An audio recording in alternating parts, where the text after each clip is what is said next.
Welcome to Reverse Reset Restore, the show dedicated to empowering transformation. I'm your host, Sally, and together we'll explore ways to reverse limiting beliefs, reset our thought patterns, and ultimately restore our health, both physically and mentally. Change comes from within.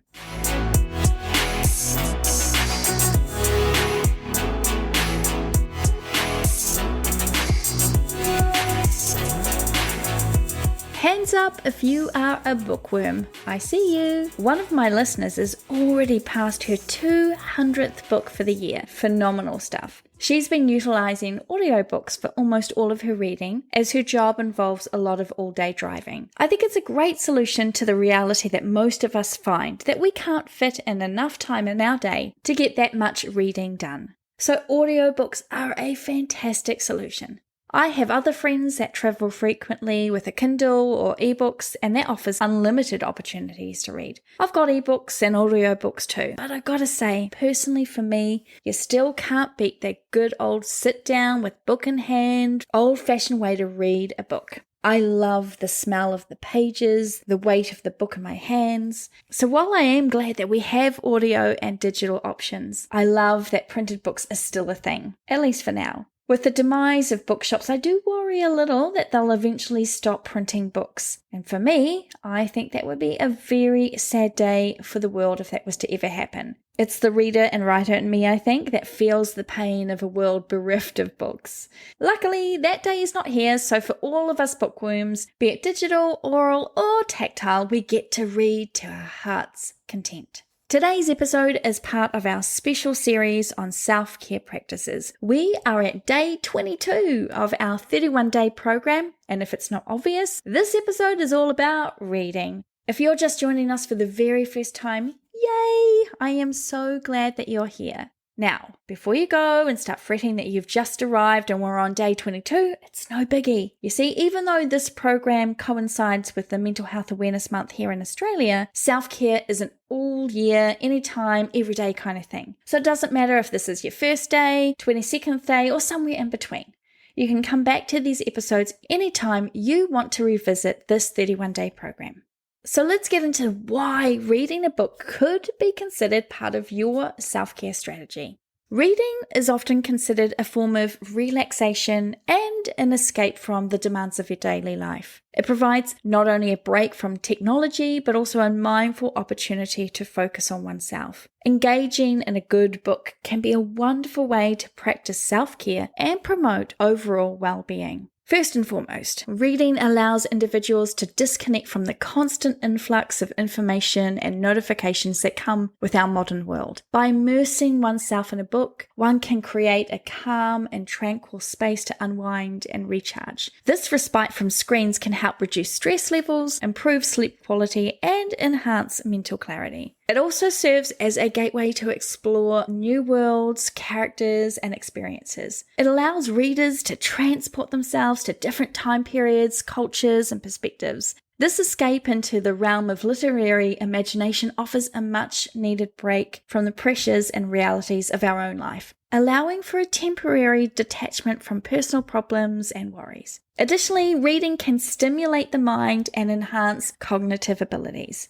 It exercises our imagination, critical thinking, and analytical skills. Reading fiction can foster empathy and emotional intelligence, as it enables us to relate to and understand the emotions and experiences of the characters, as well as sending us into places and experiences we might never know otherwise, especially if the genre is sci-fi or horror or fantasy. Non-fiction books, on the other hand, can provide knowledge and insights that can contribute to personal growth and development and spark new interests and experiences. Obviously, reading is typically a solitary activity that encourages introspection and self-reflection. As we delve into the thoughts and actions of characters or absorb the knowledge shared in nonfiction, we often find connections to our own lives. Through identification with characters, we can gain a deeper understanding of our own emotions, motivations, and desires. This self-awareness promotes personal growth and helps you cultivate a more positive sense of self. Reading can be a form of self-care simply because it brings joy and pleasure.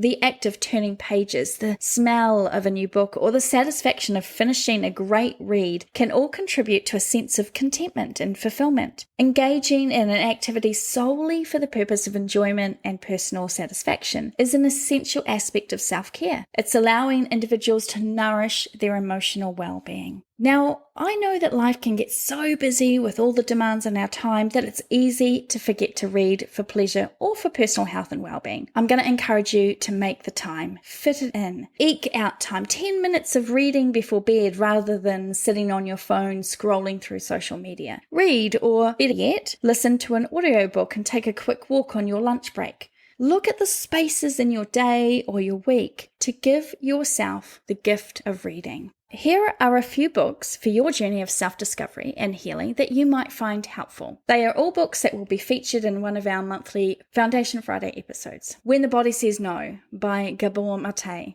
When the Body Says No is a compelling and informative book that encourages readers to explore the complex relationship between emotional health and physical well-being. It looks at the mind-body connection and suggests that our physical diseases and illnesses are created by trauma and thoughts. The Body Keeps the Score, Brain, Mind and Body in the Healing of Trauma by Bessel van der Kolk is a groundbreaking and highly influential book that delves deep into the complex world of trauma and its impact on the human body and mind. The Kindness Method by Shahroo Izadi offers a refreshing and compassionate approach to habit change. It empowers readers to transform their behaviors and create positive, long-lasting change in their lives through self-kindness, self-awareness, and personalized strategies. The Resilience Project, Finding Happiness Through Gratitude, Empathy, and Mindfulness by Hugh van Cuylenburg offers a valuable and accessible guide to building resilience and finding happiness through gratitude, empathy, and mindfulness. It combines personal stories, scientific research, and practical exercises to inspire positive change in readers' lives.